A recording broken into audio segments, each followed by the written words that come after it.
આજે આપણે એક માર્મિક કાવ્યથી વાતની શરૂઆત કરીશું. કાવ્યનું શીર્ષક છે છિન્ન ભિન્ન. કાવ્ય ગદ્યમાં છે, અછાંદસ છે, બહુ સરળ લાગશે અને છતાંય બહુ જ માર્મિક છે. શરૂ આ રીતે થાય છે: ઓચિન તો ફ્યુઝ જતાં મારા માળામાં અંધારું ધબ. ઓચિન તો ફ્યુઝ જતાં મારા માળામાં અંધારું ધબ. કોઈકે બૂમ પાડીને એમ કહ્યું, કોઈકે બૂમ પાડીને એમ કહ્યું કે અલ્યા નરસિંહ, મીરા, સુરદાસ, તુલસીદાસ, નાનક, રહીમ, કબીર ક્યાં છો? અલ્યા નરસિંહ, મીરા, સુરદાસ, તુલસીદાસ, નાનક, રહીમ, કબીર ક્યાં છો? કોઈ ઇલેક્ટ્રિશિયનને તો બોલાવો, કોઈ ઇલેક્ટ્રિશિયનને તો બોલાવો. બાજુની રૂમમાંથી નીકળીને મીરાબેને સ્વસ્થ અવાજે કહ્યું, કે અલ્યા ગિરધર, ઇલેક્ટ્રિશિયન આવે ત્યાં સુધી મીણબત્તી તો લાવ. ઇલેક્ટ્રિશિયન આવે ત્યાં સુધી મીણબત્તી તો લાવ. અને હવે ધ્યાનથી સાંભળજો છેલ્લી 3 પંક્તિઓ. ત્યારથી મારા માળામાં, મારી ચાલીમાં, મારા દેશમાં મીણબત્તીની શોધાશોધ ચાલે છે. ત્યારથી મારા માળામાં, મારી ચાલીમાં, મારા દેશમાં મીણબત્તીની શોધાશોધ ચાલે છે. આ કાવ્ય જ્યારે મેં પહેલી વાર વાંચ્યું ત્યારે મને બહુ વિચિત્ર લાગ્યું. મને થયું કે આ કવિ આમ કેમ વાત કરે છે? ફ્યુઝ જાય તો ઇલેક્ટ્રિશિયનને બોલાવવાનો હોય, વાયરમેનને બોલાવવાનો હોય. આ તો કવિઓને બોલાવે છે. અને કયા કવિઓ? જેને સ્વર્ગવાસી થયા સદીઓ થઈ ગઈ છે. આ કોઈ વાયરમેન છે, ઇલેક્ટ્રિશિયન છે કે આવીને તમારો ફ્યુઝ રિપેર કરી આપે? અરે ફ્યુઝ એવી કોઈ મહત્ત્વની વસ્તુ છે? ઘરમાં એક નાનકડો વાયરનો ટુકડો લઈને જાતે તમે તો ફ્યુઝ છે તે રિપેર કરી શકો અને ફ્યુઝ ચાલુ કરી શકો. પણ આ સુરદાસ, તુલસીદાસ, નાનક, રહીમ, કબીર, નરસિંહ, મીરા એ બધાને કેમ યાદ કરે છે? અને એથી આગળ વધીને પછી એ ઇલેક્ટ્રિશિયનને બોલાવવા માટે એને મોકલે છે કે તમે કોઈ ઇલેક્ટ્રિશિયનને તો બોલાવી લાવો. તો શું ઘરના ઘાટી કે નોકર છે કે ઇલેક્ટ્રિશિયનને બોલાવવા જાય? અને બાજુની રૂમમાંથી બીજું કોઈ નથી નીકળતું. રક્ષાબેન, કવિતાબેન, સવિતાબેન, દક્ષાબેન એવું કોઈ નીકળવાને બદલે મીરા જ નીકળે છે. મીરા કેમ નીકળે છે? અને એ પાછી એમ કહે છે કે જ્યાં સુધી ઇલેક્ટ્રિશિયન ના આવે ત્યાં સુધી મીણબત્તી તો લાવ. તો એ તો સમજાય એવી વાત છે કે અંધારું હોય તો મીણબત્તી પ્રગટાવીએ તો થોડું અજવાળું થાય.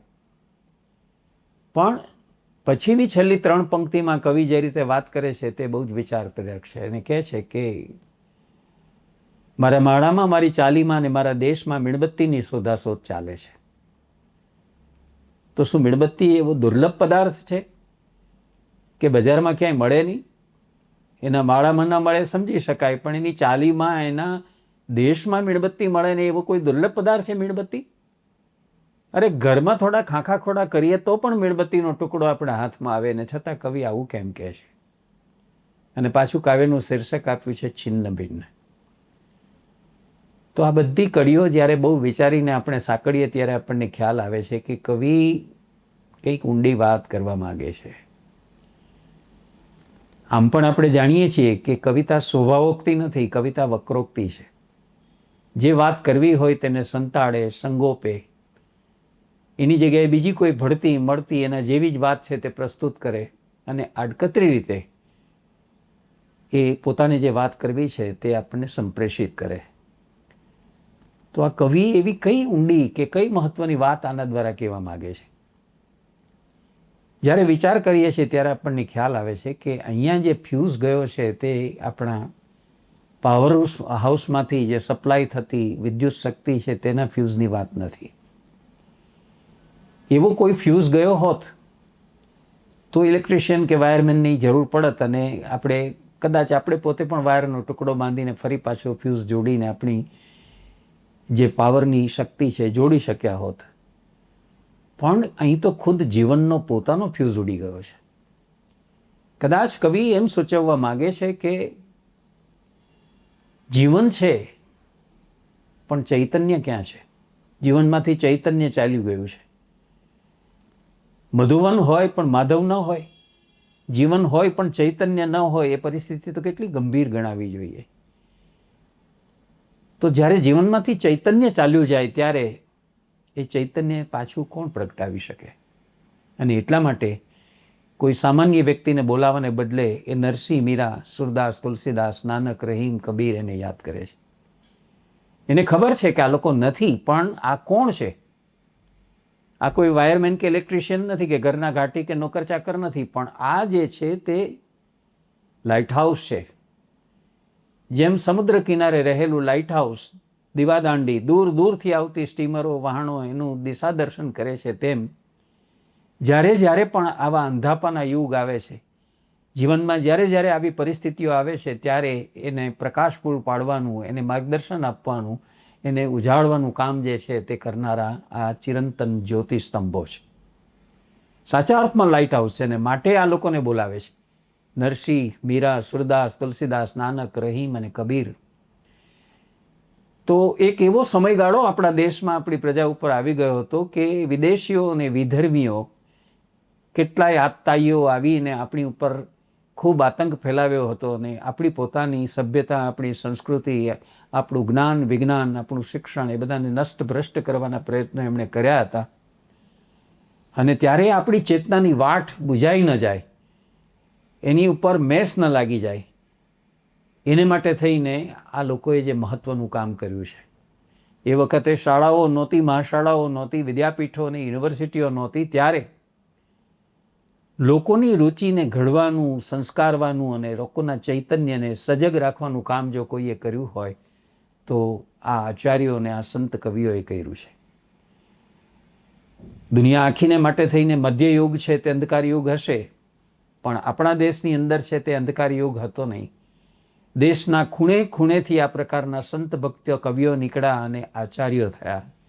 8મી સદીમાં શંકરાચાર્ય થયા, 12મી સદીમાં રામાનુજાચાર્ય થયા, 15મી સદીમાં વલ્ભાચાર્ય થયા, નિંબર્કાચાર્ય થયા, મધ્વાચાર્ય થયા, અને ત્યાર પછી વિજ્ઞાન ભિક્ષુથી માંડી ચૈતન્ય મહાપ્રભુ સુધી એવા કેટલાક થયા. અને દેશના ખૂણે ખૂણે એમાં ભીમ હોય, વામન હોય, વેમન હોય, એની અંદર કબીર હોય, રામદાસ હોય, રહીમ હોય, દાદુ હોય, દયાળ હોય, કેટલા બધા થયા છે.